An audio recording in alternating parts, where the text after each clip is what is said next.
நேயர்களுக்கு வணக்கம். மங்கையர் சோலை நிகழ்ச்சியில் மீண்டும் சந்திப்பதில் மட்டற்ற மகிழ்ச்சி. வாழ்த்துக்கள் அனைவருக்கும். சென்ற வாரம் மிகச்சிறந்த சமையல் கலை நிபுணர்கள் திருமதி ரேவதி சண்முகம், சுவையரசி சாந்தி விஜயகிருஷ்ணன், திருமதி அம்பிகா சேகர், திருமதி மல்லிகா பத்ரிநாத், திருமதி கிருஷ்ணகுமாரி ஜெயக்குமார், திருமதி சசி மதன், இவர்கள் 6 பேருடைய வாழ்க்கை பதிவுகள், அவருடைய வெற்றி தடங்கள் அத்தனையும் கேட்க கேட்க எவ்வளவு ஆர்வமாக இருந்தது. இது நான் பேசிக்கிட்டே இருக்கும்போது சென்ற வாரம் தொலைபேசியில் பேசினவர் இன்றைக்கும் வரத்துக்கு முன்னாடி ஒரே ஒரு ஃபோன் பண்ணங்க. என்ன ஒருத்தட்ட கேட்டேன், சார் கல்யாணத்துக்கு போனீங்களே எப்படி இருந்ததுன்னு. பதில், சாப்பாடு சூப்பருங்க. ஏங்க பொண்ணு பிள்ளை அவசரத்தில் பார்க்காம வந்துட்டேங்க. இப்படி தான் இருக்குது பதில். அது மட்டும் இல்லாமல், ஏங்க நீங்கள் சாப்பாடு சூப்பர்னா சாப்பிட்டதோட அங்கே போய் பார்சல் கிடைக்குமான்னு கல்யாணத்தில் கேட்கலாமா? ஓகே சரி பரவாயில்ல, அவ்வளோ சூப்பராக சாப்பாடு இருந்ததா, மகிழ்ச்சி. எல்லா இடத்துலையும் அப்படி தான். அலுவலகத்துக்கு போனால் லஞ்ச் டைமில் எல்லாரும் அந்த பாக்ஸை திறந்து வைக்கும்போது அடுத்தவர் கொண்டு வந்த பாக்ஸில் என்ன இருக்குது, இதான் முதல் கேள்வி. சார் நேத்தி நீங்கள் குட்டி குட்டி வெங்காயம் போட்டு வத்த குழம்பு கொண்டீங்களே, அதே தான்ப்பா இன்றைக்கும் 1 வாரத்துக்கு செஞ்சு வச்சுட்டாங்க, ஃப்ரிட்ஜுன்னு எதுக்கு இருக்குது அப்படின்னு. ரொம்ப சந்தோஷம், ரொம்ப அருமையாக இருந்தது சார். நீங்கள் அடுத்த முறை அந்த ரெசிப்பியும் கேட்டு வாங்கிடுங்க. இல்லை அவங்க நம்ம சமையல் கலை நிபுணர்கள் இருக்காங்க இல்லையா, இவங்க கொடுத்த ரெசிப்பிலேருந்து காப்பி அடித்து தான் பண்ணுறாங்க. பரவாயில்ல, அதனால் ரொம்ப சந்தோஷமாக இருக்கேன். இப்படி மகிழ்ச்சியை தொடர்ந்து உருவாக்குகின்ற 6 சமையல் கலைஞர்கள், இவர்களிடம் மீண்டும் நாம் இப்பொழுது பேசுகின்றோம் உங்களுடைய அனைவரின் கரவொலியோடு.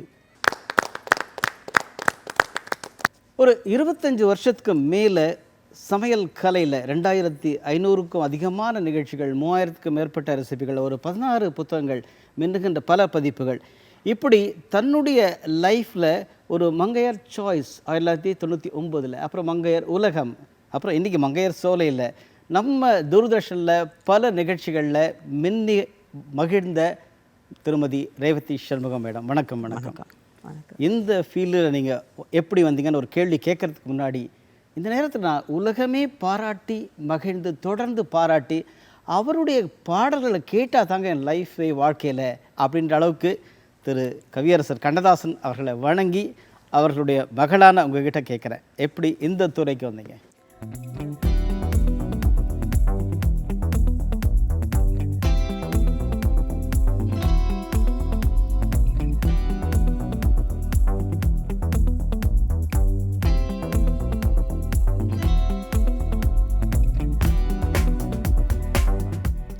அப்பாவுடைய பாடல் வரிகளில் குறிப்பாக ஆனந்த ஜோதின்னு ஒரு படம் 1963, அந்த படத்தில் விஸ்வநாதன் ராமூர்த்தி இசையில் காலமகள் கண்திறப்பால் சின்னையா, இந்த பாட்டு என் பொண்ணுக்கு ரொம்ப பிடிக்கும் அப்படின்னு அப்பா ஒரு இடத்துல குறிப்பு எழுதி வச்சுருக்கார்.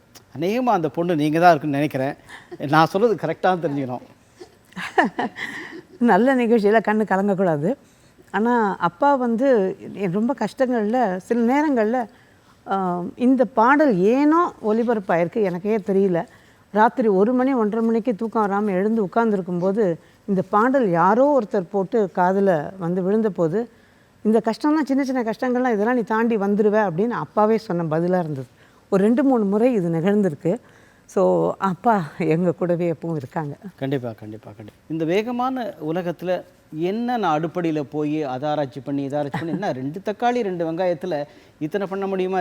சார் அதுக்கெல்லாம் எனக்கு டைம் இல்லை சார், ஏதோ என்ன செய்யணும் அர்ஜென்ட் அப்படின்ற சூழல் தான் இருக்குன்னுச்சே. உங்களுடைய மகள்களுக்கும் பேத்திகளுக்கும் நீங்கள் என்ன சொல்கிறீங்க? நிச்சயமாக கொஞ்சம் யோசனை பண்ணி கொஞ்சம் பிளான் பண்ணால் கிச்சனுக்குள்ளே அதிக நேரம் செலவழிக்க வேண்டவே வேண்டாம். பிளானிங்கே இல்லாமல் உள்ளே போகும்போது தான் நமக்கு என்ன பண்ண போகிறோம் அப்படின்னு யோசனை வந்ததுனால தான் பிரச்சனை. ஸோ யோசிச்சுட்டு உள்ளே நுழைஞ்சிட்டோன்னா 1/2 மணி நேரத்துலேருந்து 3/4 மணி நேரத்துக்குள்ளே வீட்டில் இருக்க 4 பேருக்கு அழகாக கடகடன்னு சமையல் பண்ணலாம், ரொம்ப சீக்கிரம். ஸோ அப்படி ஒரு சமையல் பிளான் பண்ணி பண்ணுறது அப்படிங்கிறது போது நமக்கு நேரத்தோட இது நமக்கு நல்லாவே பிடிப்படும்.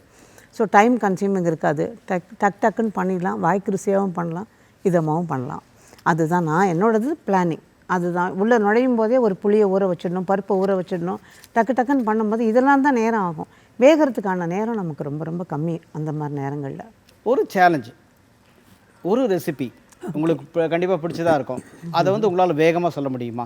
இப்போ நானே வீட்டில் பண்ணுற ஒரு விஷயம், நேரம் இல்லை, டக்குன்னு ஏதோ ஒன்று பண்ணணும், நைட் டின்னர் ஆகட்டும், மத்தியானம் லஞ்ச் ஆகட்டும், ஒரு 1/2 கப் அளவுக்கு பாசிப்பருப்பு எடுத்துக்கிட்டோம்னா, அதாவது தோலோட கூடிய உடைச்ச பாசிப்பருப்பு, அதுக்கு ஒரு 1/4 கப் அளவுக்கு பச்சரிசி பாஸ்மதி அரிசி எதுவாக இருந்தாலும் அதையும் நல்லா கழுவிட்டு ஒரு 10 நிமிஷம் ஊற விட்டுட்டு டக்குன்னு அதுக்குள்ளார அதில் என்னென்ன காய்கறி இருக்கோ, நாட்டு காய்கறியோ இங்கிலீஷ் காய்கறியோ எதுவாக இருந்தாலும் எல்லாம் கொஞ்சம் கடகடன்னு பொடி பொடியாக நறுக்கிட்டு கூடவே வெங்காயம், தக்காளி, கருவேப்பிலை, கொத்தமல்லி, இஞ்சி, பூண்டு விழுதாக இருந்தாலும் சரி, பொடியாக நறுக்குனாலும் சரி, கொஞ்சம் மிளகாத்தூள், அதோட கூட கொஞ்சம் சிட்டிகை சோம்பு, ஒரே ஒரு துண்டு பட்டை, இது எல்லாத்தையும் ஒன்றா போட்டுடணும். வெங்காயம் தக்காளியும் சேர்த்து போடணும். உப்பு, மஞ்சள் தூள்.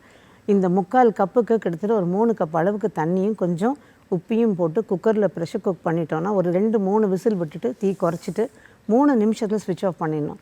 அதுக்கப்புறமா அது கொஞ்சம் ப்ரெஷர் அடங்கினதுக்கப்புறமா திறந்து ஒரு 1-2 டீஸ்பூன் அளவுக்கு நெய் அதை விட்டு கலந்துட்டு கூட தொட்டுக்கிறதுக்கு ஒரு சிப்ஸோ ஊறுகாயோ எது கொடுத்தாலும் ஃபுல்லாக அத்தனை விதமும் அந்த சத்துக்களும் நிறைஞ்சு ஒரு நல்ல டின்னரோ லஞ்சோ எதுவாக இருந்தாலும் நீங்கள் எடுத்துக்கலாம். நிறைய நிகழ்ச்சிகள், சமையல் நிகழ்ச்சிகள், அப்புறம் பல இடங்களில் போய் சமையல் பற்றி பேசுகிறது, உங்கள் லைஃப்பில் ஏதான ஒரு சுவையான சம்பவங்கள்?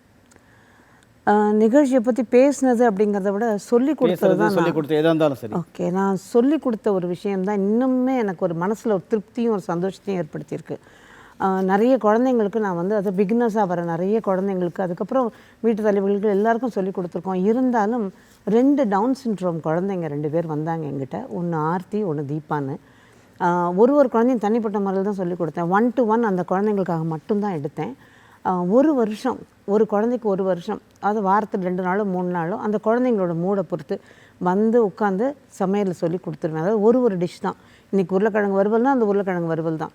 அது அந்த சமையலை முடிச்சுட்டு அந்த குழந்தைங்களை விட்டே எல்லாம் முடித்ததுக்கப்புறம் கூட்டி போய் உட்கார வச்சு நீ என்னென்ன பண்ணுன ஸ்டெப் பை ஸ்டெப்பாக கேட்டு அந்த குழந்தைய எழுத வைக்கிறது. எழுதி அந்த குழந்தைய நோட் பண்ணிக்கும். அதை அப்படி தான் 1 வருஷம் முழுக்க செஞ்சு கொடுத்தோம், சொல்லி கொடுத்தேன். இதில் இன்றைக்கி ஒரு குழந்தை ஆர்த்தி வந்து யூஎஸில் இருக்கா. அவள் வந்து அவ்வளோ அழகாக அவங்க அம்மாவுக்கு சமைச்சு கொடுக்குறாள். அவங்க அம்மா இன்றைக்கும் வந்து சந்தோஷமாக சொல்லுவாங்க. அவள் அவ்வளோ சந்தோஷமாக ஒரு கான்ஃபிடெண்ட்டாக பண்ணுறாம்மா நீங்கள் சொல்லி கொடுத்ததை. அதனால் இன்றைக்கி வந்து நாங்கள் 2 பேரும் வெளியில் போயிட்டா கூட அவள் எல்லாம் எங்களுக்கு சமைச்சு வச்சுட்றா, மாவு முதற்கொண்டு ஆட்டிடுறா அப்படின்னு. ஸோ இது வந்து ஒரு பெரிய பாக்கியமாக நினச்சி ஒரு ரொம்ப திருப்தியோட சந்தோஷமான ஒரு விஷயமா நினைக்கிறேன். வாழ்த்துக்கள், வாழ்த்துக்கள். இது ஒரு அருமையான விளக்கம். அதாவது இந்த விளக்கம் எப்படின்னா, தன்னுடைய அறிவாற்றல்னால, அறிவு புலனம் அதன் மூலமாக புதிய உருவாக்க முடியும் அப்படின்றதுக்கு ஒரு பதிவாக நீங்கள் சொல்லியிருக்கீங்க. அடுப்பூதும் பெண்களுக்கு படிப்பு எதற்கு அப்படின்னு சொன்ன காலத்தில் கூட பார்த்தீங்கன்னா, ஆனால் இன்றைக்கி நாம் மில்லட் ஆண்டு கொண்டாடுறோம். ஆனால் அந்த மில்லட் ஃபீல்டு என்ன? பழந்தமிழ் சங்க இலக்கியங்களில் திணைப்புனம், அந்த திணைப்புனம் அல்லது திணைப்புலம் என்று சொல்லலாம். அந்த களத்தில் பெண்கள் தான் அந்த கிளிகள் வந்து கொத்தாமல் இருக்கணும்னு சொல்லிட்டு காவல் காத்தார்கள். பெண்களால் தான் இன்றைக்கி ஆண்கள் நிகராக சமைக்க பண்ணுறாங்களா, எல்லாம் பண்ணுறாங்க. ஆனாலும் பெண்கள் வந்து ஒரு உடம்பு சரியில்லையா கைப்பக்குவம், உடம்பு சரியில்லையா அந்த சமையல்லையே என்னென்ன பண்ண முடியுமோ அந்த குடும்பத்துக்கோ வெளியில் இருக்கவங்களுக்கோ அவங்களோட கைப்பக்குவத்தை வச்சு அந்த உணவு முறையிலேயே அதை வந்து சரி பண்ணிக்கிறது. இந்த நேரத்தில் உங்களுடைய வாழ்க்கை பதிவுகளில் ஒரு உணவுக்கலை நிபுணராக பல இடங்களில் குரு சமர்ப்பணம்ன்ற ஒரு அருமையான ஒரு திருவிழாவில் டாக்டர் பாலமுரளி கிருஷ்ணா அவர்கள் Padma Vibhushan attorney general of India, இன்றைக்கி அயோத்தியை பற்றி பேசும்போது பராசரன் ஐயாவை பற்றி பராசரன் ஐயாவை பற்றி பேசணும். அவருடைய முன்னிலையில் நீங்கள் மிகப்பெரிய விருது பெற்றீங்க. அதற்காக அத்தனை பேரும் கரவொலி எழுப்பி பாராட்டி மகிழ்கின்றோம். இப்போ நமக்கு எல்லாருக்கும் ஒரு சமையலை வந்து வித்தியாசமாக செய்ய முடியுமா? ஒரே மாதிரி தான் செய்ய முடியுமா? அப்போ சமையல் வித்தியாசமாக செய்ய முடியும்னா யாருக்காக சமைக்கிறோம்? குழந்தைக்காகவா, முதியவர்களுக்காகவா, இல்லை ஓடியாடி வேலை செய்கிற ஒரு உழைப்பாளிக்காகவா? அப்போது முடியும் அப்படின்றத நிரூபித்து காட்டிய ஒரு கலைஞர்.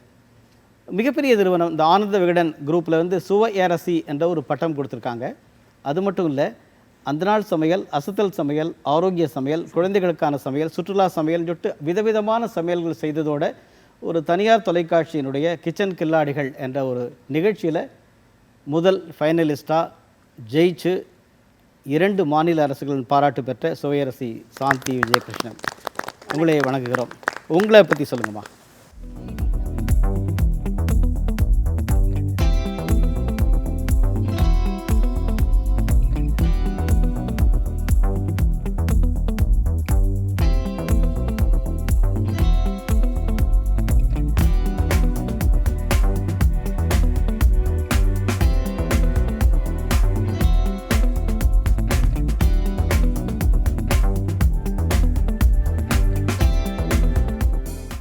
அதே போல் சமையல் சந்தேகங்கள் அப்படின்ற ஒரு உங்களுடைய புத்தகம், அவங்க மேடம் 30 வகை சொன்ன மாதிரி சமையல் சந்தேகங்கள் வந்து மிக பிரபலமாக பேசப்பட்டது. ஆமா. இப்போ ஒரு ரெசிபி சொல்லிடலாம், ரெசிபி வந்து எல்லாம் கொடுத்துடலாம். ஆனால் இந்த மாதிரி சந்தேகங்கள் தீர்க்கணுன்ற ஐடியா எப்படி வந்தது? ஏன்னா ஒன்லைன் டவுட்ஸ் கிளாரிஃபிகேஷன்ற ஆங்கிளில் கேட்குறேன். அது சமையல் நம்ம வந்து நம்மளே வந்து சில சமயம் சமையல் செய்கிற போது சில தவறுகள் ஏற்படுறது உண்டு. அப்போ வந்து ஐயோ இதில் வந்து இதை சேர்த்துருந்தா நம்மளுக்கு நல்லா இருக்குமே அப்படின்னு யோசனை பண்ணி பண்ணி அந்த அந்த யோசனையில் வந்தது தான் அந்த சமையல் சந்தேகங்கள். யாராவது கேட்பாங்க பக்கத்தில் இருக்கவங்களாம், அம்மா இது இப்படி வந்திருக்கு, இதில் என்ன செய்யலான்னு. இருங்க நான் வந்து உங்களுக்கு செஞ்சுட்டு சொல்கிறேன்னு அதை செஞ்சுட்டு டெஸ்ட் பண்ணிவிட்டு அப்புறம் அவங்களுக்கு சொல்ல. இதே மாதிரி ஒன்று கண்டுபிடிச்சி தான் நான் அந்த சமையல் சந்தேகங்கள் அந்த புத்தகத்தையே வந்து எழுத ஆரம்பித்தேன். மூட்டு வலி இருக்குன்னா நீங்கள் வந்து அதுக்கான ஒரு வைத்தியம் சொல்கிறீங்க. என்னென்னா உருளைக்கிழங்கு சாப்பிடுங்கன்னு, பச்சையாக. அது எப்படி உருளைக்கிழங்கு பச்சையாக சாப்பிட முடியும்னு ஒரு மிகப்பெரிய கேள்வி, இந்த சந்தேகம் கேட்குறாங்க. எப்படி சாப்பிட முடியும்? பச்சை மூட்டு வலி இருக்க உருளைக்கிழங்கு எப்போவுமே நம்ம வந்து தோலை சீவிட்டு தான் எல்லாம் செய்வோம். பட் ஆனால் உருளைக்கிழங்கு அந்த தோலோடு சாப்பிட்டா அந்த மூட்டு வலிக்கெலாம் வந்து அது அவ்வளோ எஃபெக்டிவாக கிடையாது. மூட்டு வலி கிழங்கு சாப்பிட்டாலே மூட்டு வலி. பட் ஆனால் உருளைக்கிழங்குலாம் வந்து அந்த தோலோடு செஞ்சோம். அதுக்கு தான் அந்த காலத்தில் வந்து தோலை சீவிட்டுலாம் செய்ய மாட்டாங்க, தோலோடு கட் பண்ணி பொரியல் பண்ணி கொடுப்பாங்க. அதனால அது அந்த மாதிரி சாப்பிட்டா மூட்டு வலிக்கெலாம் வாய்வு கம்மி. அந்த மாதிரி பாராட்டுகின்றோம். ஏன்னா பல விருதுகள் வாங்கியிருக்கீங்க, குறிப்பாக புதுவை மாநில அரசினுடைய விருது. அதே போல் சமீபத்தில் மதராசப்பட்டினம் திருவிழாவில் அந்த அனுபவங்கள், மதராசப்பட்டினம் திருவிழாவில் உங்களுக்காக ஒரு ஆமாம், மதராசப்பட்டினம் திருவிழாவில் வந்து எனக்கு வந்து கவர்மெண்ட்டில் வந்து 2 ஸ்டால் கொடுத்தாங்க. அதில் வந்து நீங்கள் வந்து ஆர்கானிக் ஃபுட்டை இந்த சாமானை வச்சு ஏதோ ட்ரெடிஷ்னலாக பண்ணணும்னு ஏதோ நீங்கள் சேலும் பண்ணலான்னு சொன்னாங்க.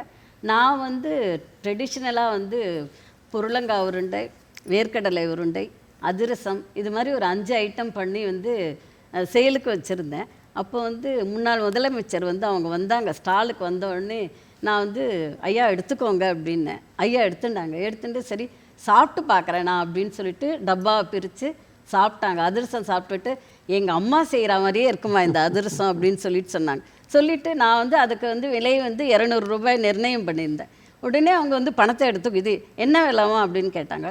200 ரூபாய் அப்படின்னு. பணத்தை எடுத்து ஐயா நீங்கள் கொடுத்த ஸ்டால் எங்களுக்கு நீங்களே பணம் கொடுக்கலாம், இது கஷ்டப்பட்டு நீங்கள் செஞ்சுருக்கீங்கம்மா, அதனால் பணம் கொடுக்காம நாங்கள் வாங்கக்கூடாதுன்னு நான் இன்னும் அந்த 200 ரூபாயை ஒரு பத்திரமா வச்சுருக்கேன். ஏன்னா நம்மளோட வாழ்க்கையில் இந்த மாதிரி ஒரு சம்பவம்லாம் நடந்தது, அதை இன்னும் நான் மறக்காம பாராட்டுகள். இப்போ ரேவதி சண்முகம் மேடம் ஒரு அருமையான ஒரு செய்தி சொன்னாங்க. நம்ம வந்து இன்னைக்கு சமையல் அறையில் நம்ம நேரத்தை எந்த அளவுக்கு மிச்சப்படுத்தணும் அப்படின்னு. அதே பணியில் உங்களுடைய குறிப்புகளில் வந்து சமையல் அறையினுடைய சுத்தம் எல்லாத்த விட சமையல் அறை வந்து நம்ம எப்படி நீட்னஸாக வச்சுக்கணும் அப்படின்றது இதை இன்சிஸ்ட் பண்ணுறீங்க. ஆனால் இன்றைக்கி பரபரப்பான வாழ்க்கையில் அது பாசிபிலிட்டி இல்லாமல் இருக்குது. முதல் நாளே எல்லாம் இது பண்ணணும் அது பண்ணணும் யோசித்து வச்சுப்போம். சீக்கிரமாக எழுந்து அதெல்லாம் முதல்ல ரெடி பண்ணி வச்சுட்டோனால அந்த சமையல் அறை வந்து பாழாகாது. நம்ம அவசரமாக அடாலடியாக எடுத்து போட்டு செய்கிற போது தான் அந்த சமையல் அறையும் வீணாகும். அதுவும் நம்மளுக்கு நேரம் கஷ்டம், நேரத்தை எக்ஸ்ட்ரா செலவழிப்போம். இது மாதிரி நம்ம ஆர்கனைஸ்டாக பண்ணி வச்சுட்டோன்னா ஈஸியாக சமைச்சு கொடுத்துடலாம். இதுக்கு இது புளி போடணுமா, இதுக்கு இவ்வளோ போடணும், ஒன்றுத்துக்கும் தனித்தனியாக எடுத்து அழகாக கப்பில் வச்சுட்டோன்னா நம்மளோட பொருள்களும் வந்து விரையம் ஆகாமல் இருக்கும், வீணாகாமல் இருக்கும். கரெக்டாக இதுக்கு இவ்வளோ போடணும், இதுக்கு இவ்வளோ போடணும். அது மாதிரி தான் இன்னி வரைக்கும் நான் வந்து ஒரு பக்குவமாக அதை இது பண்ணி வச்சுருப்பேன். சுத்தம்னு சொல்கிற போது அவங்க சொல்கிற மாதிரி எனக்கும் எங்கள் அத்தை தான். அவங்க வந்து 100 பேருக்கு சமையல் செஞ்சால் கூட அந்த சமையலறை வந்து அவ்வளோ சுத்தமாக இருக்கும். அந்த சுத்தத்தை கற்றுக்கிட்டது எங்கள் அத்தை தான். ஆனால் அது அவங்கள சரோஜான்னு பேர், அது ரொம்ப பிடிக்கும் அவங்கள்ட்ட. இந்த க்ளீனாக வச்சுருக்கானே வந்து பார்ப்பாங்க நம்ம செஞ்ச உடனே. கண்ணு பார்த்தா கை செய்யணும்னு வாங்க அந்த காலத்தில் வேலையெல்லாம் முடியாதுன்னு சொல்லக்கூடாது. அதே மாதிரி தான் வந்து இந்த 30 வகை சமையல் நம்ம சொல்கிற போது வந்து இதை நம்ம வந்து ஏன் ஒரே காய்கறியில் 30 வகையும் செய்யக்கூடாது அப்படின்னு யோசித்தேன். அப்படின்னு யோசிக்கிற போது குழந்தைகளுக்கு ஏற்ற மாதிரியும் அதில் செய்யணும், பெரியவங்களுக்கு ஏற்ற மாதிரியும் செய்யணும். குழந்தைங்கள இது வெண்டைக்காய்னு எடுத்துக்கிட்டால் அந்த வெண்டைக்காயில் ரோஸ்ட்டு தான் குழந்தைங்களுக்கு பிடிக்கும். அதை பெரியவங்களுக்கு ஏற்ற மாதிரி எப்படி நம்ம செஞ்சு கொடுக்குறதுன்னு அப்படி யோசித்து கண்டுபிடிச்சி தான் ஒரே காயில் வெண்டைக்காயில் 30 அப்படின்னு பண்ணேன் நான். அதே மாதிரி கத்திரிக்காய். அப்போ தயிர் வச்சு ஏன் 30 ரெசிபி நம்ம பண்ணக்கூடாது அப்படின்னு தயிர். இந்த மாதிரி ஒரு கண்டுபிடிப்போம் அந்த புத்தகத்தினால நம்மளுக்கு. பாராட்டுகள். அனைவருக்குமான பயன்படக்கூடிய பல புதிய உணவு வகைகளை கண்டுபிடித்த வழங்கி கொண்டிருக்கின்ற 6 பேரை நம்ம கரவொலி எழுப்பி இந்த இடத்துல பாராட்டுகின்றோம். அதே நேரத்தில் தன்னுடைய துறை மட்டும் இல்லாமல் பிற துறைகளிலும், அதாவது அதாவது தலைவாரி பூச்சூடி உன்னை பாடசாலைக்கு போ என்று சொன்னால் உன் அன்னைன்னு சொல்லிட்டு பாவேந்தர் பாரதிதாசன் சொல்வது போல கல்விக்கும் முக்கியத்துவம் கொடுக்கணுன்ட்டு உங்களுடைய பணிகளில் குறிப்புகளில் பார்த்தோம். இந்த மற்ற அதற்கான பல விருதுகள் சென்னை கம்பன் கழகம் உங்களுக்கு அலமேலு ஆட்சி அழகப்ப செட்டியார் விருது சென்ற ஆண்டு கொடுத்துருக்காங்க. அதே போல் மதியொளி விருது, அப்புறம் உணவு கலைமாமணி, நிறைய விருதுகள் வாங்கியிருக்கீங்க. எப்படி இந்த சமையல் தவிர மற்ற அந்த சமூக பணியில் உங்களுடைய நாட்டம் போச்சு? எனக்கு வந்து தமிழ் ரொம்ப ஆர்வம். அதனால நான் வந்து தமிழ் அப்புறம் சொல்லிக் கொடுப்பேன். அப்புறம் தலைவர்கள் எல்லாம் வந்து எப்படி எழுதணும், அவங்கள பற்றி எப்படி எழுதணும் அப்படின்லாம் உட்காந்து சொல்லிக் கொடுப்பேன் அந்த குழந்தைங்களுக்கு. இந்த பாடத்தை பற்றி முதல் பேசிக் அவங்களுக்கு தெரிஞ்சிடுச்சுன்னா அப்புறம் நல்லா படிப்பாங்க. நல்லா எனக்கு குழந்தைங்களுக்குண்டா ரொம்ப பிடிக்கும். அதனால் குழந்தைங்களுக்கு வேண்டியதை சுவையான சமையலையும் செஞ்சு கொடுத்துட்டு அவங்களுக்கு ஏற்ற அந்த பாடத்துக்கு வந்து வீட்டுக்கு, ஏன்னா கொஞ்சம் சாப்பிட கொடுத்தா தான் குழந்தைகள் வருவாங்க. அப்படி கொடுத்துட்டு அந்த குழந்தைங்களுக்கு வந்து அந்த பாடத்தை பற்றி கற்றுக் கொடுப்பேன். இந்த மாதிரி சின்ன சின்ன இதெல்லாம் பண்ணுறதுக்கு எனக்கு ரொம்ப பிடிக்கும்.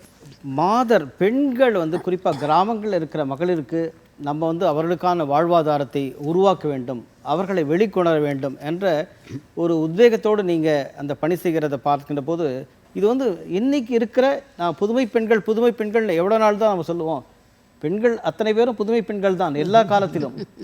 இதை வந்து உலகெங்கும் கொண்டு சேர்க்கின்ற ஒரு தமிழ் மரபின், தமிழ் நாட்டின், தமிழ் மண்ணின் பெருமை சேர்க்கின்ற விதமாக 6 பேர் இங்கு அமர்ந்திருப்பது என்ற மகிழ்ச்சியாக இருக்கிறது. இப்போ 2 பேருடைய உங்களை பாராட்டுகின்றோம். ஒவ்வொரு உடலுக்கும் ஒரு தன்மை இருக்குது, ஒவ்வொரு உடலுக்கும் ஒரு தன்மை இருக்குது. அந்த உடலுக்கு ஏற்ற ஒரு உணவு வேண்டும். அதே மாதிரி இன்றைக்கி என்ன அந்த கலோரின்ற வார்த்தையை சொல்கிறோம், லோ கலோரி டயட் அப்படின்லாம் சொல்கிறோம். அதுக்கேற்ற உணவுகள் வேணும், எனக்கு ஊட்டச்சத்தான உணவு வேணும். அப்போது என்ன, நார்ச்சத்து, புரதச்சத்து, ஊட்டச்சத்து, உணவுச்சத்து அப்படின்னுச்சு இத்தனை சத்து சொல்கிற சட்டுன்னு சொல்கிறதுக்கு தானே ஒன்று செய்ப்பா அப்படின்ற அளவுக்கான கேள்விகள் வருகின்ற போது நம்ம உடனடியாக யார்கிட்ட கேட்கணும்னு நினைக்கிறேன்னா மேடம் அம்பிகா சேகர் அவர்கிட்ட. வணக்கம் மேடம். அதாவது தனித்தன்மையாக இந்த அதில் ஒரு ஆய்வு செய்து ஒரு டயட்டீஷியனாக, உணவு கலைஞராக நீங்கள் வளர்ந்து நிறைய பேருக்கு சொல்லிக் கொடுக்குறீங்க. உங்களோட பற்றி சொல்லுங்களேன்.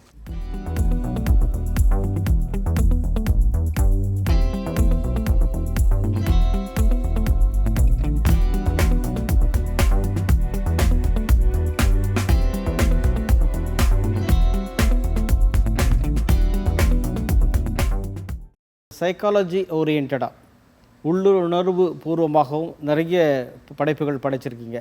இந்த இடத்துல ஒரு கேள்வி, இன்றைக்கி பெற்றோர்களும் சரி மற்றவர்களும் நிறைய பேர் கவலைப்படுவது சில போதைப் பொருட்கள். இன்றைக்கி வேண்டாத விஷயமாக பலர் அதனால் பாதிக்கப்படுகிறார், பெரியவங்களும் சரி. இந்த மாதிரியான மனசில் ஏற்படக்கூடிய அந்த சஞ்சலங்கள், என்ன சொல்கிறது, ப்ரெஷர், அதை மாற்றுவதற்கு ஒரு உணவு நிபுணராக அவங்க இது வந்து ஃபேமிலியிலேருந்து வரணும் சார். கண்டிப்பாக வீட்டில் வந்து அப்பா அம்மா வந்து அதை இன்சிஸ்ட் பண்ணணும், மற்றவங்க யார் சொல்கிறதுனா. அதே மாதிரி ஸ்கூல்ஸ் எடுத்தால் டீச்சர்ஸு இப்போல்லாம் ஓரளவுக்கு அவங்க ஸ்நாக்ஸ் எல்லாம் கொடுக்குறாங்க. ஒரு வாரத்துக்கு வந்து சாலடு, சுண்டல் அந்த மாதிரி வந்து பிளான் பண்ணியே பெரிய ஸ்கூல்ஸ்லலாம் கொடுத்துட்றாங்க. நான்லாம் வந்து ஸ்நாக்ஸ் சாப்பிடணுன்னா சாயந்தரம் கொழுக்கட்டை தான் கிடைக்கும். அந்த மாதிரி ஸ்நாக்ஸ் தான். இப்போல்லாம் வந்து வெளியிலேருந்து வாங்கிக்கிற ஸ்நாக்ஸு, இந்த பேக்கெட்டட் சிப்ஸ் இந்த மாதிரிலாம் வர்றது தான் அவாய்ட் பண்ணணும். கண்டிப்பாக இது வந்து ஃபேமிலியிலேருந்து தான் வரணும். இதில் என்ன பெரிய பிரச்சனை இப்போ இருக்குன்னா, டேஸ்ட் பட்ஸை வந்து அதீத சுவைக்கு இவங்க கொண்டு போயிடுறாங்க இந்த மார்க்கெட் பண்ணுற பீப்புள் எல்லாம். நான் அதுதான் எனக்கு என்ன பயம்னா, என் மதர்இன்லா ஹஸ்பண்ட்லாம் டயபெட்டிக்னால இவங்க டயபெட்டிக் வந்துடுவாங்கன்னு சின்ன குழந்தையிலேருந்தே நான் வந்து ஐஸ்கிரீம், சாக்லேட்ஸு, கேக்ஸ், பேஸ்ட்ரி இதெல்லாம் வந்து நிறைய தரமாட்டேன். அதுக்கு ஒரு கிரேவிங்கே உண்டு பண்ண மாட்டேன். ஸோ இப்போ வரைக்குமே என் பொண்ணு வந்து வெளிநாட்டிலே இருந்தால் கூட அவள் வந்து இந்த மாதிரி கிரேவ் பண்ணி சாப்பிட மாட்டேன். எல்லாருக்கும் ஆச்சரியமாக இருக்கும், எப்படின்னா எனக்கு பயம் எங்கே டயபெட்டிக் வந்துட போதோங்கிறதுனால நான் அப்படி கொண்டு வந்தேன். குழந்தைகள் அந்த மாதிரி. அது மட்டும் இல்லாமல் இன்றைக்கி ஃபீல்டில் இருக்கிற காவலர்கள், காவல்துறை, அவர்களுக்கான தொடர்ந்து நீங்கள் பயிற்சி வழங்குறீங்க இல்லையா, அந்த சம்பவங்கள் பற்றி? ஆக்சுவலாக வந்து எனக்கு ஒரு ரீசென்சிட்டைசேஷன் ப்ரோக்ராம்னு திலகவதி மேடம் இருந்தப்போ அரேஞ்ச் பண்ணாங்க. ஒரு 45 வீக்ஸ் அது பண்ணோம். டியூட்டியில் இருக்கவங்க எல்லோரும் 100 நம்பர்ஸாக எடுத்து அவங்க வருவாங்க. அவங்க கிளாஸ் எடுப்பேன். அது ஒரு 1.5 hours. அது வந்து பாவம் அவங்களோட டிஃபிகல்ட்டிஸ் நிறைய. அவங்க நின்றுட்டே இருக்கணும் ஃபஸ்ட்டு பாயிண்ட்டு. அண்ட் அவங்களுக்கு லீவ் எல்லாம் வேறு கிடைக்காது. எப்போ கூப்பிட்றாங்களோ பந்தோபஸ்துக்கு அந்த மாதிரி சுச்சுவேஷனில் அவங்களோட ஹெல்த்தை அவங்களால பார்த்துக்க முடியல. அப்போ அவங்களுக்கு வந்து நான் ஃபுல்லாக ஆரோக்கியம்னா என்ன மாதிரி ஃபுட்டு அவங்களுக்கு ஏற்ற மாதிரி. இப்போ அவங்க ஒரு இடத்துல போய் மாட்டிக்கிட்டாங்க. அங்கே போய் மாட்டிட்டப்ப கையில் எடுத்துகிட்டு போக முடியாதுன்னு சொன்னால் கூட அவங்கள வந்து ஒரு 4 மேரி பிஸ்கெட் பேக்கெட்டில் வச்சுக்க சொல்லுவேன். அங்கே பக்கத்தில் டீ கடையில் போய் கண்டிப்பாக சமோசா சாப்பிடுவாங்க. சமோசாவுக்கு பதில் சுண்டல் சாப்பிடுங்க. இந்த மாதிரி அவங்களுக்கு ஏற்ற மாதிரி கொஞ்சம் கொஞ்சம் மாற்றி ஆரம்பித்தது வந்து நல்ல பலன் கொடுத்தது. இப்போ வரைக்கும் நான் அது பண்ணிட்டு தான் இருக்கேன். அவங்களுக்கு வந்து பட்ஜெட் இருக்குது, ட்ரைனிங் இருக்குது. அவங்களுக்குலாம் 66 ரூபா ஒரு நாளைக்கு சாப்பாட்டு காசுனா அதுக்குள்ளே வந்து அவங்களே சமைச்சுக்கணும். அதுலேயே வந்து நம்ம எப்படி ஆரோக்கியத்தை இம்ப்ரூவ் பண்ணலான்னு சொல்லிட்டு நான் கொஞ்சம் மாற்றி கொடுத்துருக்கேன். இதில் என்னோடய அனுபவத்தில் நான் ரொம்ப பெருமைப்பட்டது என்னென்னா, ஒரு தரம் இந்த மாதிரி கிளாஸ் எடுக்க போகும்போது கிளாஸ் முடிஞ்சதும் எனக்கு வந்து டீ கொடுப்பாங்க. அப்போது அப்படி குடிக்க போகும்போது சைலேந்தர் சார் இருந்தார். அப்போ வந்து எனக்கு வாட்டர்மெலன் வந்து ஸ்மால் பீசஸாக போட்டு ஒரு டூத் பிக் வச்சு கொடுத்தாங்க. அவ்வளோ பெரிய இதில் நான் எப்படி இதுன்னு சொன்னால், நீங்கள் தானே போன கிளாஸில் சொன்னீங்க மேடம், அதனால நாங்கள் வந்து இதை இம்ப்ளிமெண்ட் பண்ணிட்டோம் அவர் சொன்னார். அவருக்கு வந்து ஆரோக்கியத்தில் அவ்வளோ இன்ட்ரெஸ்ட்டு. எனக்கு பெருமையாக இருந்தது ஆக்சுவலாக அந்த இன்சிடெண்ட்டு. உடனே அவங்க இம்ப்ளிமெண்ட் பண்ணி அவங்க வந்து பஜ்ஜி போண்டா வடை அதெல்லாம் நான் யூஸ்வலாகவே அவங்க எங்கேயுமே சாப்பிட மாட்டேன். அதனால் அந்த மாதிரி இம்ப்ளிமெண்ட் பண்ணாலே போகிறோம். ரொம்ப நீங்கள் வந்து கலோரி எண்ணி அப்படிலாம் சாப்பிட்ணுன்னு அவசியம் கிடையாது. நம்ம என்ன சாப்பிட்றோம் அதோட பெனிஃபிட் என்னங்கிறத தெரிஞ்சுக்கிட்டாலே போதுமானது. குறிப்பாக இந்த மீல் பிளானர், அதுக்கான திட்டம், உணவு திட்டம், அந்த உணவு திட்டம் கார்ப்பரேட்ஸுக்கு, கம்பெனிஸுக்கு அப்படின்னு கொடுக்கும்போது அவர்களுக்கான பார்வையாக நீங்கள் என்ன சொல்கிறீங்க? ஏன்னா இதை வந்து நாங்கள் ஸ்பெசிஃபிக்காக கேட்குற இதற்கான பல பரிசுகளையும் விருதுகளையும் நீங்கள் வாங்கியிருக்கீங்க, பாராட்டுகின்றோம். அதை ஒட்டி உங்கள் பார்வை. லார்ஜ் ஸ்கேலில் ஒரு 5000 பேருக்கு சமைக்கணும் அப்படின்னும் போது கார்ப்பரேட் செக்டர்ஸ்லாம் வந்து அவங்களுக்கு என்னென்னா, அந்த இடத்துலையே தான் இருக்கணும். அவங்க எழுந்து போய் வேலை செஞ்சால் அவங்களுக்கு வந்து பெனிஃபிட் போயிடுங்கிறதுனால அவங்களுக்கு தேவையான இந்த ஜங்க் ஃபுட் எல்லாமே கொடுத்து அங்கேயே உட்கார வச்சுறாங்க. இப்படி சாப்பிட்டுட்டு தான் சிஸ்டம் பார்த்துட்ருக்காங்க. அது வந்து சரி கிடையாது. அதனால் வந்து அவங்க மெனுவை வந்து ஸ்டாண்டர்டைஸ் பண்ணணும்னு சொல்லிட்டு என்னை ரிக்வெஸ்ட் பண்ணிட்டாங்க. நிறையா பெரிய கம்பெனிஸ்லாம் அங்கெல்லாம் போயிட்டு அவங்க எக்ஸிஸ்டிங் மெனுவை வந்து நிறைய ஈஸியாக மாற்றி கொடுத்துருக்கேன். இப்போ நைட் ஷிஃப்ட் பண்ணுறவங்களுக்கு என்ன மாதிரி, அவங்க வந்து டியூட்டி முடிச்சுட்டு போகும்போது அவங்களுக்கு கையில் ஸ்நாக்ஸாக என்ன கொடுக்கலாம், ஹெல்த்தி ஸ்நாக்ஸ் எல்லாமே அந்த மாதிரி நான் மாற்றி கொடுத்துருக்கேன், செஞ்சுருக்கேன். அதெல்லாம் நல்லா பலன் கொடுத்துருக்கு. அவங்கெல்லாம் அப்ரிஷியேட் பண்ணுறாங்க. அப்புறம் டயட் கவுண்டர்னே ஒன்று ஓப்பன் பண்ண சொல்லியிருந்தேன். என்னென்னா, இப்போ வந்து எல்லாருக்குமே வந்து அதே ஃபுட்டு ஸ்டாண்டர்டாக ஒரு வத்தல் ஒரு வடாம் அந்த மாதிரி வச்சு சாப்பிட்றத விட முடிஞ்சவங்க இப்போ பிரேக்ஃபாஸ்ட்லாம் சாப்பிடாம வர்றாங்க பொண்ணுங்க அப்படின்னா அப்படியே சாப்பிடாமல் இருக்கக்கூடாதுங்கிறதுனால அவங்களுக்கு வந்து ஒரு டயட் கவுண்டர் மாதிரி ஓப்பன் பண்ணி அதில் வந்து அவங்க ஆப்ஷன் காசு கூட கொடுத்து வாங்கிக்கலாம்.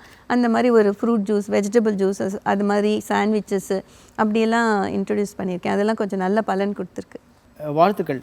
இப்போது பொதுவாக எல்லாருக்குமே நாம் அந்த முதல் இதுக்கு திருப்பி வரோம், இந்த வெயிட் ரிடக்ஷன். நிறைய பேருக்கு வெயிட் அடிஷன் வந்து ஈஸின்னு நினைக்கிறேன். ஆனால் வெயிட் ரிடக்ஷன்றது ரொம்ப, ஏன்னா வெயிட் ரிடக்ஷனுக்கான காரணம் என்னென்னா ஆரோக்கியமாக இருக்கணுன்ற ஒரு சிந்தனை ஓட்டம் தான். நாட்டு அழகுக்கோ இல்லை பார்வைக்கோ இல்லை, ஆரோக்கியமாக இருக்கணும். ஆரோக்கியமாக இருக்கிறதுக்கு ஒரு இதான ஒரு ஃபியூ லைன்ஸ் உங்கள்கிட்டேருந்து. வெயிட் அதுதான் ஆரோக்கியமாக இருக்கணும்னு சொன்னால் ஒரு பேசிக்காக வந்து நான் எப்போவுமே சொல்வேன் 5 ஒயிட் பாய்சன்ஸ் வந்து நம்ம கேர்ஃபுல்லாக இருந்துக்கணும்னு சொல்லிட்டு. வெள்ளையாக இருக்கிறது, ஆனால் அதை நம்ம பாய்சனாக சொல்லுறோம். அரிசி தான் இப்போ இவங்க சிறுதானியத்துக்கு மாற்றிட்டாங்க.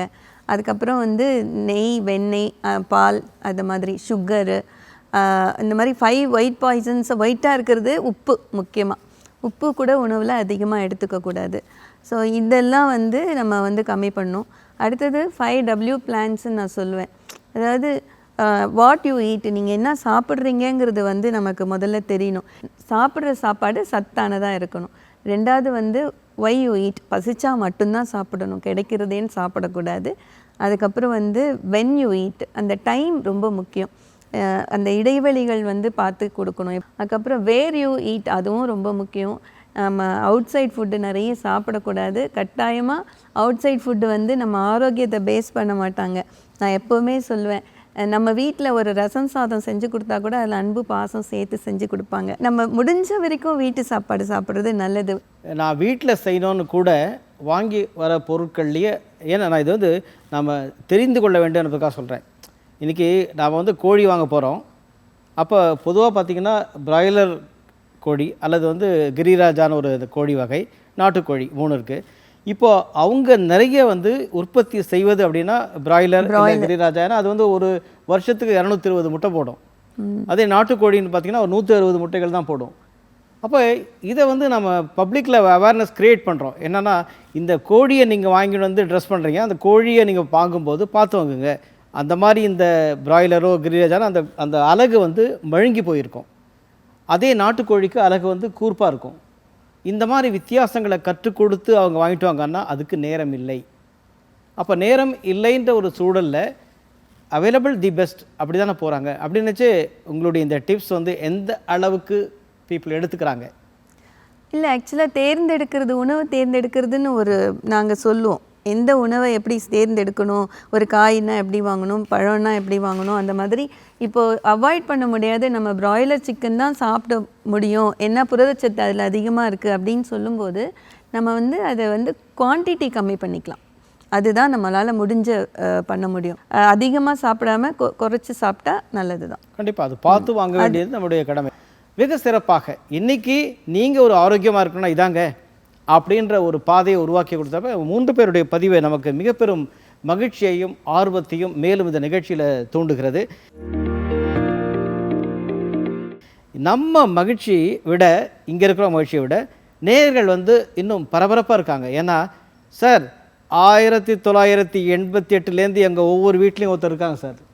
முதல்ல சேலத்தில் இருந்தாங்க, சென்னைக்கு வந்துட்டாங்க, அன்றைக்கி எல்லார் வீட்லையும் இருக்காங்க. 4 மொழிகள், என்ன தமிழ், இந்தி, தெலுங்கு, கன்னடம், 4 மொழிகளில் நாங்கள் கம்பேர் பண்ணி கூட பார்த்தோம். ஒரே டிஷ்ஷில் 4 மொழியில் ரெசிப்பியில் வேறு வேறு அளவு போடுறாங்களான்னு பார்த்தோம். இல்லை சார், கரெக்டாக போடுறாங்க. ஏன்னா கரெக்டாக அந்த டிஷ் வரணும். அதனால தான் இன்றைக்கி 30 ஆண்டுகளாக நிலைச்சிருக்காங்க. 30க்கு மேல் புத்தகங்கள், 30 ஆண்டுகளாக நினைச்சிருக்காங்க. 3000 அதிகமான ரெசிபிஸ், 3000 நிகழ்ச்சிகள், எல்லாம் 3னா அப்போ அத்தனை பேருக்கும் வந்து ஒரு படைத்தல் காத்தல் மாதிரி வந்து ஒரு மிக முக்கியமான நிபுணராக மேடம் மல்லிகா பத்ரிநாத் அவர்கள் இருக்காங்க. வணக்கம் மேடம்.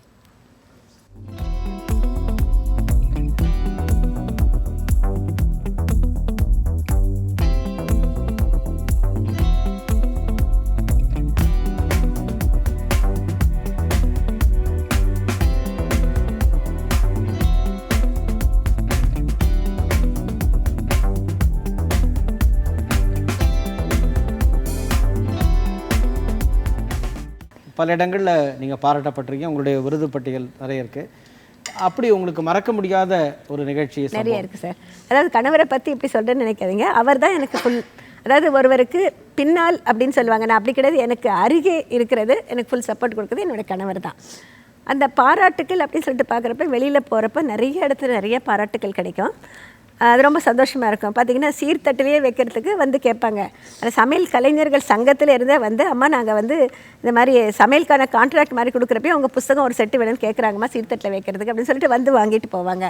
அந்த மாதிரி பார்த்திங்கன்னா நிறைய பேர் நிறைய இடத்துல சந்திக்கிறப்போ எனக்கே ஆச்சரியமாக இருக்கும். எப்படி வந்து நம்ம ஏதோ புத்தகம் எழுதினோம் வெளியிட்டோம் அப்படின்னு இல்லாமல் இது பல பேருடைய வாழ்க்கையை மாற்றிருக்கு. பல பேருக்கு வந்து அது வந்து என்ன சொல்கிறது, நல்ல சமையலை கொடுத்துருக்கா.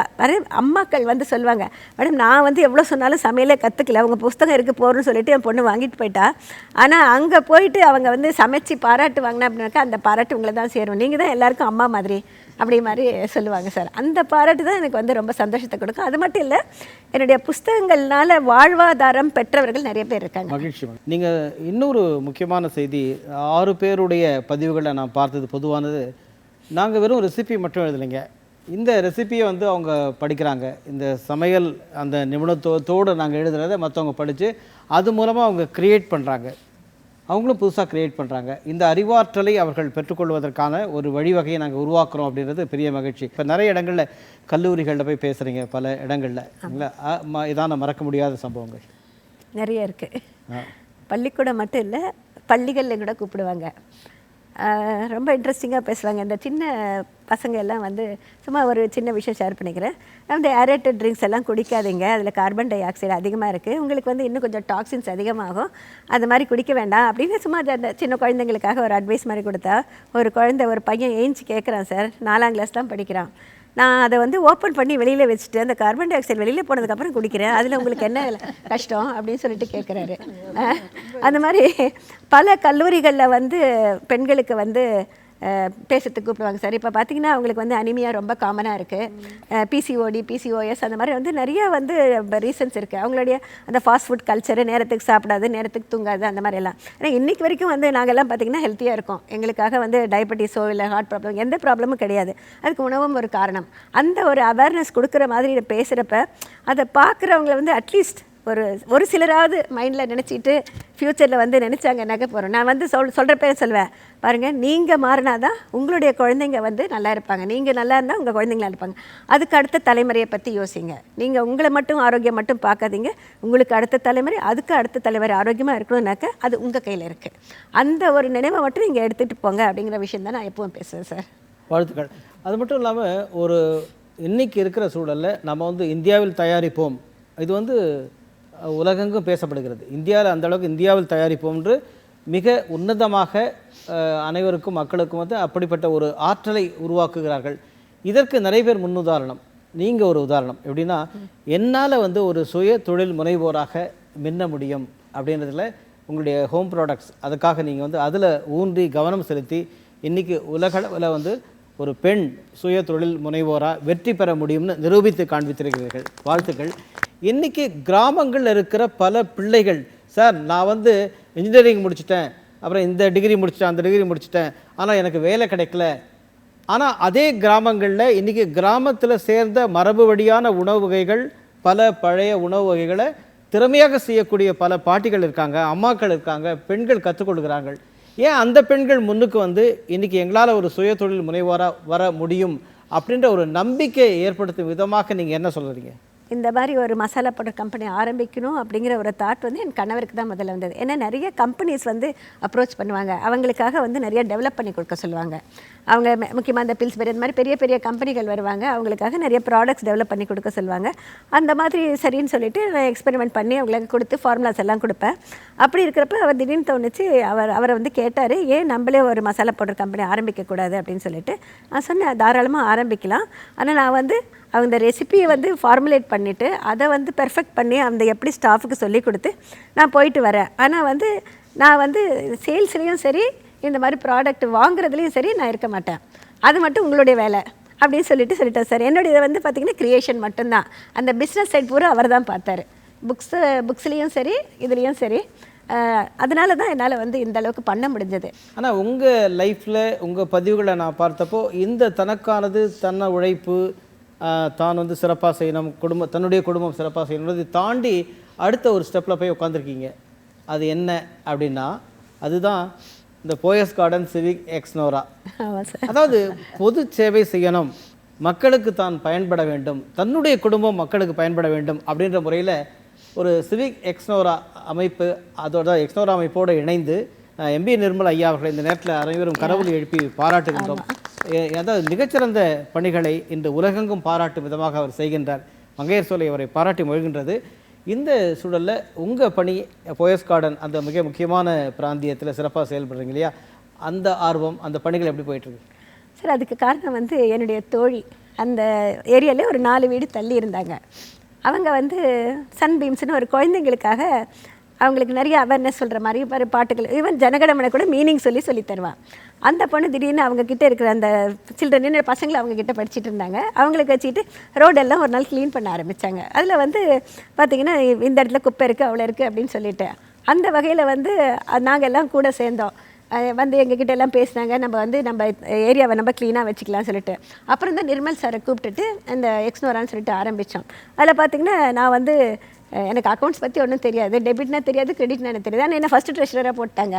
ஒரு வீடாக போய் எல்லோரும் மெம்பர்ஷிப் சேர்த்தோம். கிட்டத்தட்ட ஒரு 200-250 வீடு. அந்த மாதிரி தான் வந்து எனக்கு ஏரியாவில் எல்லாருமே தொழில்கள் ஆகிட்டாங்க. எனக்கு வந்து தெரியாத ஆளே கிடையாது, அந்த அளவுக்கு அந்த ஏரியாவில் எல்லாருமே தொழில்கள் ஆகிட்டோம். ஆனால் அப்போ தான் கற்றுக்கிட்டேன் சார். ஒவ்வொரு விஷயமும் நம்ம வந்து எடுத்துக்கிறப்ப தான் நம்ம வந்து கற்றுக்க முடியும். கற்றுக்கிட்டு இன்றைக்கு வரைக்கும் நாங்கள் வந்து அதை ஃபாலோ பண்ணுறோம் சார். வாழ்த்துக்கள். ஏன்னா இதே போல் ஒவ்வொரு ஏரியாவில், சென்னை மட்டும் இல்லாமல் பல நகரங்களில், பல கிராமங்களில் இப்படி ஒரு ஸ்வச் பாரத் இப்படிப்பட்ட ஒரு சிறப்பான பணி செய்தால் சுற்றுப்புற சூழல் நல்லாயிருக்கும், அதாவது திருமதி சாந்தி அவர்கள் சமையலறையினுடைய சுத்தத்தை பற்றி பேசி விளக்கின மாதிரி நீங்கள் பொதுவாக எல்லா இடங்களுடைய நம்முடைய இருப்பிடத்தினுடைய சுத்தத்தை பற்றி ரொம்ப அழகாக சொல்லியிருக்கீங்க, பாராட்டுகள். உங்களுக்கு வந்து பல ரெக்கக்னிஷன், எனக்கு இது ஒரு ஆர்வம். அதாவது 1998 பிரியதர்ஷினி அப்படின்ட்டு ஹெக்டே, ராமகிருஷ்ண ஹெக்டே அவர்கள் பாராட்டியது, மகிழா ரத்னா வாங்கினது, 99 கிரேட் வின்ற ஒரு அவார்டு, அதே மாதிரி மயிலை ஃபைன் ஆர்ட்ஸ் அவார்டு, அறுசுவை ஞான கலாமணி அப்படின்ற விருது, கோல்டிஸ் அண்ணா நகருடைய விருது, 2000 பார்த்திங்கன்னா ஜேசி விருது, தொடர்ந்து ப்ரோபஸ், கல்னரி, வேலூர் மகளிர் சங்கம், ஆச்சாரியா விருது, சக்தி நவரத்னா, ஒவ்வொரு ஆண்டும் தொடர்ந்து விருது வாங்கிட்டுருக்கீங்க. பல்சுவை வித்தகின்னு 2012. தொடர்ந்து நான் இதுவரை சற்றேறக்குறைய எனக்கு தெரிஞ்சு 100 ரெசிபின்னா 100 ரெசிபிக்கு மேலே வந்து விருதுகள் இருக்கிறதுனால இதெல்லாம் வந்து ஒரு மிகப்பெரிய உந்து சக்தி. அதனால் மேலும் பல விருதுகளை பெற வேண்டும். உங்கள் மூலமாக மேலும் புதிய புதிய ரெசிபிகள், அதாவது புதிய புதிய சமையல் நிபுணத்துவமான உணவு வகைகள் இங்கே தோன்ற வேண்டும். அதை விட குறிப்பாக ஆரோக்கியமான உணவை நாம் வந்து பெற வேண்டும் என்று உங்களை நாம் வாழ்த்தி மகிழ்கின்றோம். 12 காலமாக துறையில் இருக்கிற நீங்கள் வந்து, நான் அந்த காலம் இப்போ மீனாட்சி பாட்டியினுடைய ரெசிபி அந்த புத்தகங்கள் அவ்வளோ பிரமாதம். எப்படி வந்து நம்ம நாவல் அப்படின்னாலே வைமுகோனுடைய நாவல்னு சொல்கிறோம், வைமு கோதை நாய் இல்லையா? அதே போல் சமையல் புத்தகம்னு நமக்கு உடனடியாக நினைவுக்கு வர வேண்டியது மீனாட்சி பாட்டி. அவங்க தான் வந்து super star, legend, Don Bradman வந்து கிரிக்கெட்டில் இருக்க மாதிரி. இப்போது இன்றைக்கி இருக்கிற இன்ஃபர்மேஷன் டெக்னாலஜி, தகவல் தொழில்நுட்பம், இதுலேயே நீங்கள் ஒரு ஆற்றலாளராக இருக்கீங்க. அது எப்படி நீங்கள் வந்து இந்த துறையிலையும் வந்திருக்கீங்க?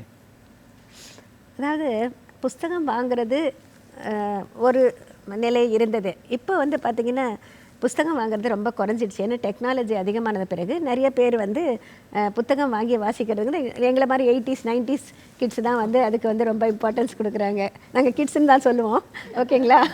ஏன்னா இப்போ வந்து சிறு வயதினர் எல்லாருமே பார்த்திங்கன்னா வந்து அவங்க சோஷியல் மீடியாவில் தான் பார்க்கணும்னு சொல்லிட்டு விருப்பப்படுறாங்க. அந்த மாதிரி தான் ஆரம்பித்தோம். ஆனால் எனக்கு என்னன்னு சொல்லிட்டு பார்த்திங்கன்னா வந்து முதல்ல என் கணவர் எடுத்துகிட்டு இருந்தார் வீடியோ. இப்போ வந்து நானே எடுத்துக்கிறேன்.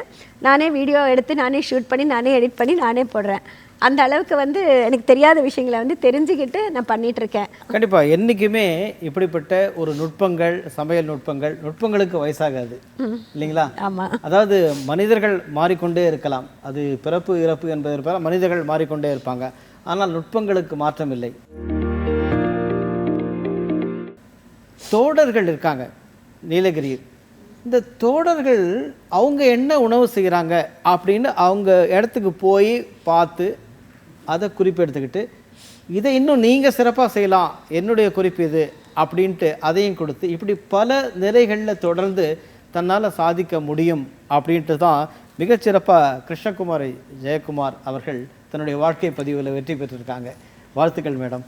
இப்போ ஒரு மில்லட் ராணி இல்லையா? அந்த காலத்தில் திணைப்பூனம் பற்றி பேசணும், அது மில்லட் ஃபீல்டு. ஆனால் இன்றைக்கி நீங்கள் அந்த அந்த பகுதியில் இருக்கீங்க. உங்களுடைய எப்படி ஆர்வம் வந்தது, எப்படி வந்திருக்கீங்க?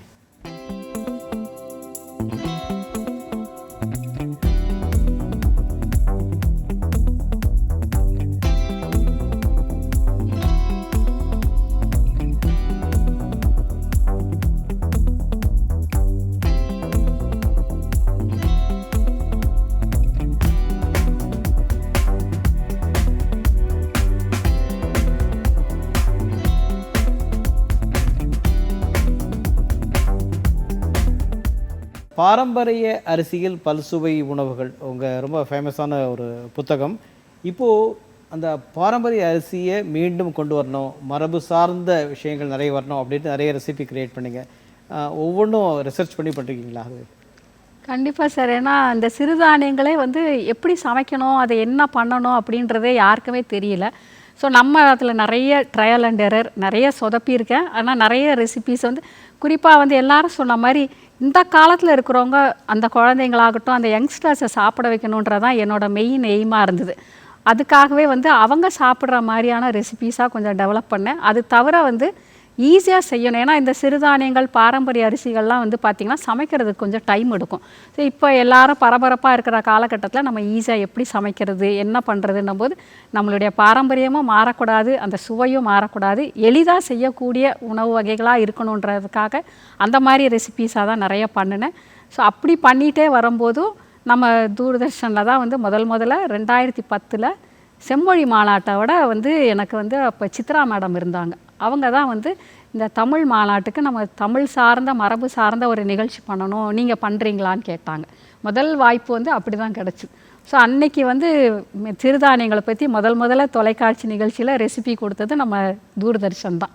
ஸோ அப்போ நாங்கள் 2 ரெசிபி பண்ணணும், அதுக்கு நல்ல ரீச் இருந்தது. அதுக்கப்புறம் வந்து அவங்க அப்படியே நீங்கள் வந்து உங்களோட ப்ரோக்ராமில் கண்டிப்பாக இதை செய்யுங்கன்னு சொன்னாங்க. ஸோ இந்த சிறுதானியங்களாக பண்ணிட்டு வரும்போது தான் இந்த பாரம்பரிய அரிசிகள் பற்றி நெல் ஜெயராமன் அவர்கள் நிறைய பண்ணுறதை நான் படித்தேன். ஸோ சரி, ஏன் அதையும் நம்ம ட்ரை பண்ணக்கூடாது? ஏன்னா ஒவ்வொரு பாரம்பரிய அரிசிக்கும் ஒரு பின்னாடி ஒரு கதை இருக்குது, அதனுடைய விளைவிக்கிற முறை எல்லாமே இருக்குன்றதை அவரோட இது மூலமாக தெரிஞ்சுக்கிட்டதுனால சரி, அடுத்து சிறுதானியங்கள்லேருந்து அந்த பாரம்பரிய அரிசி வகைகளையும் மக்கள்கிட்ட கொண்டு போய் சேர்க்கணும். ஏன்னா நிறைய விவசாயிகள் விவசாயம் பண்ணிடுறாங்க, அதை கொண்டு போய் சேர்க்க முடியலன்னு என்கிட்ட நிறைய சொல்லுவாங்க. ஸோ அப்போ வந்து ஒவ்வொரு அரிசியாக தெரிஞ்சு அதை வாங்கி ட்ரை பண்ணி அப்படி தான் என்னுடைய பயணம் வந்து இந்த சிறுதானியங்களும் இந்த பாரம்பரிய அரிசியை நோக்கி போயிட்டுருக்கு. வாழ்த்துக்கள். இல்லை, அதனால தான் உங்களுக்கு வந்து தமிழ்நாடு மில்லட் கான்க்ளேவ் கோயம்புத்தூர் அதில் வந்து 2023 ஒரு தூதராக உங்களை நியமித்து பாராட்டினாங்க. வாழ்த்துக்கள். இதோட இப்போ அவங்க எப்படி காவலர்களுக்காக செய்கிறாங்க, நீங்கள் வந்து அந்த ஸ்போர்ட்ஸ் யூனிவர்சிட்டி உடற்கல்வி அதற்காக அவங்களுக்கான ஆசிரியருக்கான பயிற்சியில் தரீங்க இல்லையா? இப்போ அவங்களுக்கு ஸ்பெசிஃபிக்காக என்ன அட்வைஸ் கொடுக்குறீங்க? பொதுவாக வந்து இந்த ஏதாவது ஸ்போர்ட்ஸ் அவங்களுக்கு வந்து எனர்ஜி நிறைய வேணும்னு சொல்லுவாங்க. இப்போ இந்த சிறுதானியங்கள் பாரம்பரிய அரிசிகள் வந்து அந்த உணவு வகைகளை கொஞ்சமாக சாப்பிட்டா கூட அதனுடைய எனர்ஜி நிறைய, அவங்களுக்கு வந்து அந்த ஸ்டாமினான்னு சொல்லக்கூடியது நிறைய கிடைக்கும். ப்ளஸ் வந்து எல்லாருமே நினைக்கிறாங்க நிறைய காஸ்ட்லியான புரதச்சத்து பவுடரோ அதெல்லாம் எடுத்துக்கிட்டால் தான் அந்த சத்து கிடைக்கும்னு. அந்த மாதிரி இல்லை, நம்மளுடைய பாரம்பரிய உணவு வகைகளே எளிதாக கிடைக்கக்கூடியன்றதை வந்து அந்த ஸ்போர்ட்ஸில், ஏன்னா பொதுவாக வந்து விளையாட்டுத்துறைக்கு வர்றவங்க வந்து பார்த்திங்கன்னா ஓரளவு மிடில் கிளாஸும் அடித்தட்டு மக்கள் தான் நிறைய விளையாட்டில் ஆர்வத்தோடு வர்றாங்க. ஆனால் அவங்களுக்கு வந்து இந்த அதாவது விலை உயர்ந்த புரத பவுடர்லாம் வாங்கி சாப்பிட முடியலன்னும் போது இந்த நம்மளுடைய பாரம்பரிய உணவுகள் வந்து அவங்களுக்கு ரொம்பவே ஹெல்ப் பண்ணுது. அதுக்காக தான் அவங்களோட இதில் வந்து எனக்கு மிக சிறப்பு. அதோட உங்களுடைய புத்தகங்கள், அதாவது ஆங்கிலத்திலும் சரி தமிழிலும் சரி 3-4 புத்தகங்கள் வெளியிட்டிருக்கீங்க.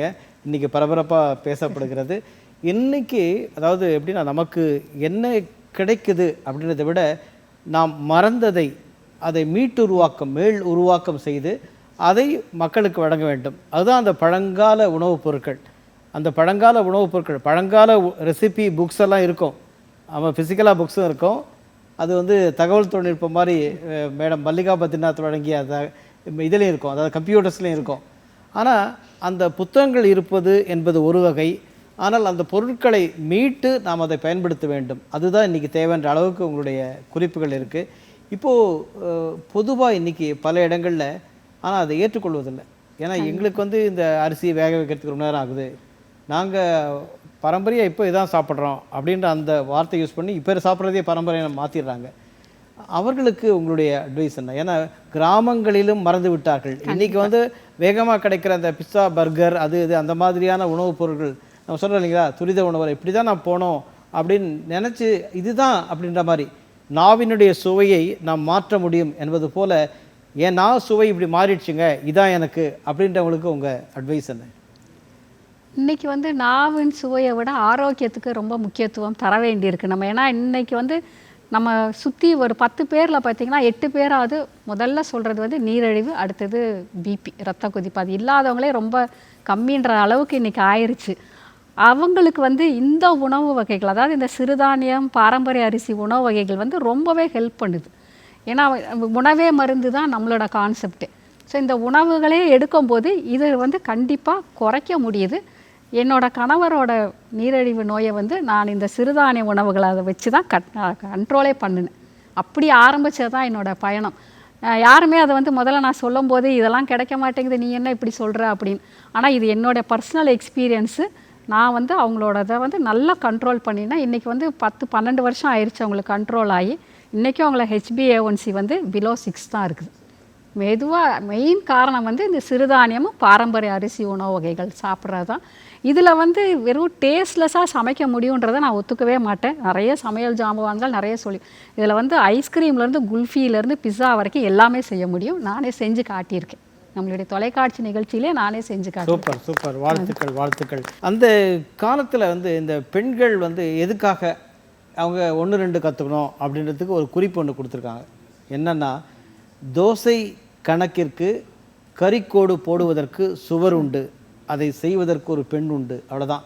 எத்தனை தோசை சுட்டாங்கன்னு அந்த கரிக்கோடு செவத்தில் போடுறதுக்கு அதுதான், அது மட்டும் நீங்கள் செஞ்சால் போகிறோம், அதுக்கு மேலே ஒன்றும் தேவையில்லை அப்படின்றத மாற்றி இன்றைக்கி உலகத்துக்கே என்னால் வந்து அந்த நாளைய தானியங்களையும் மீட்டு வழங்க முடியும் அப்படின்ற ஒரு சாதனையாளராக உங்களை நாங்கள் பாராட்டி மகிழ்கின்றோம். மிக்க மகிழ்ச்சி. எனக்கு நிறைய பேர் என்ன கேட்குறாங்கன்னா மேடம், என்ன கேட்குறாங்க அப்படின்னா, சுவையாக கேட்குறாங்க, ஆரோக்கியமாக கேட்குறாங்க, ரசனையாக கேட்குறாங்க, ரம்யாவாக கேட்குறாங்க, அழகாக கேட்குறாங்க. இதென்ன கேட்குறாங்க அப்படின்னுச்சு கேட்குறாங்க. அப்படி கேக் அப்படின்னா அது உடனே யார் ஞாபகம் வரேன்னா சசி மதன் மேடம். சரி, இவங்கெல்லாம் கேட்குறாங்களே, அதுக்கான கேக் என்ன செய்கிறாங்க அப்படின்ட்டு நமக்கு ஒன்று தோணும். ஒரு யோகா கலைஞராக அதே நேரத்தில் இன்றைக்கி இருக்கிற விதவிதமான ஐஸ்கிரீம்ஸ், விதவிதமான கேக்ஸ், இதை வந்து இன்றைக்கி நம்மகிட்ட இருக்கிற பழைய நிபுணத்துவத்தை வைத்து புதியவர்களை உருவாக்க முடியும் என்று வெற்றி பெற்றவர் சசி மதன் அவர்கள். வணக்கம் மேடம். வணக்கம் சார். உங்கள் பதிவுகள்.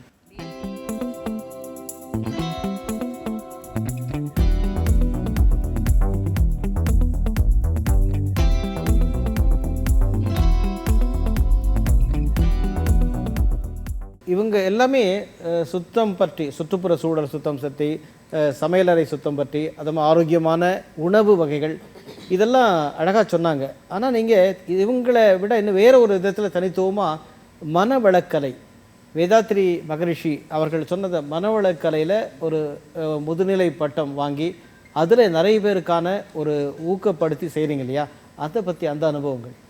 இது வந்து ஆக்சுவலாக வந்து எங்கள் ஹஸ்பண்டு தான் சார் இதில் நுழைஞ்சார் ஃபஸ்ட்டு. அவர் வந்து ரொம்ப கோவப்படுறதால எனக்கு வந்து ரொம்ப சங்கடமாக இருக்கும். கல்யாணம் புதுசில் ரொம்ப சங்கடமாக இருக்கும், இப்படி கோவப்படுறாரேன்னு. அவர் ஃபஸ்ட்டு போனதால் அந்த கோபம்லாம் ரொம்ப தனியாக ஆரம்பிச்சுது. அதை பார்த்துட்டு தான் நான் வந்து என்ன இவர் மாறிட்டாரே, சரி நம்மளும் போய் அதை கற்றுப்போமே அப்படின்னு சொல்லிட்டு தான் நான் அது உள்ளே போனேன். போயிட்டு அது எனக்கு ரொம்ப இன்ட்ரெஸ்டாக இருக்கவும் அதில் முதுகலை பட்டம் நான் பெற்றேன். அதில் வந்து போய் நான் சொல்லித்தர அளவுக்கு அந்த மாதிரி ஆயிட்டேன் நான். வாழ்த்துக்கள். இதில் ஒரு கலையில் தன்னை நிலைநிறுத்தி கொள்வது என்பது ஒரு வகை. ஆனால் பல துறைகளிலே தன்னை வித்தகராக ஆற்றிக்கொள்வது, உயர்த்தி கொள்வது என்பது மிகச்சிறந்தது. இன்றைக்கி வந்து ஒரு குலு வைக்கிறதாகட்டும், ஒரு குழந்தை வளர்ப்பாகட்டும், குழந்தைக்கு பெயர் வைப்பதாகட்டும், ஒரு மெஹந்தி கலையிலாகட்டும், அழகு கலையிலாகட்டும், அத்தனை செய்திகளில் வந்து நீங்கள் உங்களை முன்னிலைப்படுத்தி அதில் உங்களை வளர்த்து நீங்கள் புகழ்பெற்று, இதுக்கு எப்படி நேர வரையறை எப்படி இருக்கும்? நேர வரையினா இப்போ எழுதிச்சு, அதாவது ஒரு நாளைக்கு 1 மணி நேரமாவது எழுதணும் அப்படின்னு வச்சுப்பேன். எனக்கு என்னெல்லாம் தோணுதோ தனித்தனி டைரி போட்டுப்பேன். இப்போ குழந்தை வளர்ப்புனா ஒரு தனி டைரி, பேருனா ஒரு தனி டைரி. அன்றைக்கி என்ன தோணுதோ அந்த டைரியில் அப்படியே எழுதிக்கிட்டே வருவேன். எழுதி நான் புக்கு பப்ளிஷ் பண்ணணுன்ட்டுனே நான் பண்ணலை. இது வந்து என்னோடய ஆர்வத்தால் நான் வந்து எழுதிக்கிட்டே வந்தேன். அதுக்கப்புறம் தான் எங்கள் ஹஸ்பண்ட் சொன்னார், ஏன் இதை புக்காக போடலாமே அப்படின்னாரு. அதுக்கப்புறம் நான் அதை வந்து புக்காக போட்டுட்டேன். புக்காக போட்டு நான் நினைக்கவே இல்லை அது புக்காக வரும்ன்ட்டுன்னு. இப்போவும் எனக்கு ஆச்சரியமாக தான் இருக்குது. இந்த மாதிரி ஜாம்பவான்களோடலாம் நான் இன்டர்வியூவில் இருப்பேன் அப்படின்னு எனக்கு ஒரு ஆச்சரியமாக தான் இருக்குது. இல்லை, வாழ்த்துக்கள். ஏன்னா உங்களுடைய பணிகளும் நீங்கள் இதுக்கான எடுத்துக்கொண்ட முயற்சி, உழைப்பு, அதை பாராட்டி மகிழ்கின்றோம். நமக்கு தேவை உணவு. இந்த உணவு தேவை அதே நேரத்தில் சுவர் இருந்தால்தானே சித்திரம் எழுத முடியுன்ற ஒரு பொருளுக்கு ஏற்ற மாதிரி அதற்கான பொருட்கள் கிடைக்க வேண்டும். ஆரோக்கியமான பொருள் தேவை.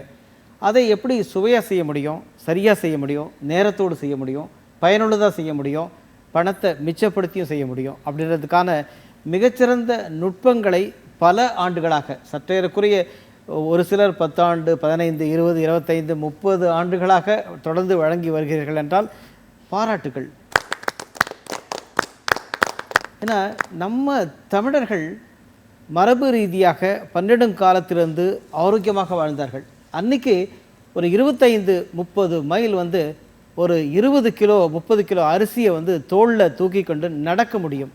அப்படிப்பட்ட ஒரு திடமாக மனிதர்கள் இருந்தார்கள். ஆனால் இன்றைக்கி இருக்கார்களா? காரணம், இன்றைக்கி மேற்கொள்ளக்கூடிய உட்கொள்ளக்கூடிய உணவில் இருக்கிற பல உரங்கள், பல பூச்சிக்கொல்லிகள். அதனால் ஆரோக்கிய உணவு என்பது ஒரு பக்கம் இருக்குச்சே, இந்த ஆர்கானிக் என்ற வார்த்தை வந்துவிட்டது. அப்போது இயற்கை சார்ந்து நம் உணவை பயிரிடுகிறோமா இல்லை என்கின்ற ஒரு விஷயம் வருகின்ற போது, இயற்கை சார்ந்து பயிரிடவில்லை என்றாலும் ஆனால் உணவிலே ஆரோக்கியத்தை கூட்ட முடியும். அதற்கான தேவை உங்களுக்கு என்னென்ன தேவையோ கொண்டு வர முடியும். இதற்காகத்தான் உங்களுடைய சிந்தனை. ஆனால் அந்த உணவில் பல கண்டுபிடிப்புகளை உருவாக்கிய உங்கள் 6 பேருக்கும், உங்களோடு சேர்ந்து உங்களோடு பயணிக்கின்ற அத்தனை சமையற் கலைஞர்களுக்கும் இந்த நிகழ்ச்சியின் வாயிலாக நன்றியையும் பாராட்டையும் தெரிவித்துக் கொள்கின்றோம். நேயர்களே, ஒரு அருமையான பதிவு. இந்த பதிவை பார்க்கின்ற போது நமக்கெல்லாம் தோன்றுவது என்னவென்றால், நாம் வாழ்க்கையில் தினந்தோறும் நம்மால் நல்ல விதமாக சமைக்க முடியும், நன்றாக உண்ண முடியும், ஆரோக்கியமாக வாழ முடியும். அதுதானே தேவை. அப்படிப்பட்ட ஒரு பயணத்தை நோக்கி நாம் செல்கின்றோம் என்றால், அந்த பயணத்தின் வாயிலாக வெற்றி பெறுவதற்காக உறுதுணையாக அமைந்துள்ள இவர்கள் அத்தனை பேரையும் நாம் பாராட்டி மகிழ்கின்றோம். மங்கையர் சோலை நிகழ்ச்சியில் நீங்களும் பங்கு பெறலாம். உங்களுடைய சாதனை விவரங்களை எழுதி அனுப்புங்கள். நீங்கள் எழுதி அனுப்புவதற்காக இதோ திரையிலே ஒரு மின்னஞ்சல் வழங்கப்பட்டுள்ளது. டிடி தமிழ் தொலைக்காட்சியின் முகவரியும் வழங்கப்பட்டுள்ளது. எழுதுங்கள். நீங்களும் சாதனையாளர்தான். உங்களோடு பேச காத்திருக்கின்றோம். அடுத்த நிகழ்ச்சியில் நாம் சந்திப்போம். நன்றி, வணக்கம், வாழ்த்துக்கள்.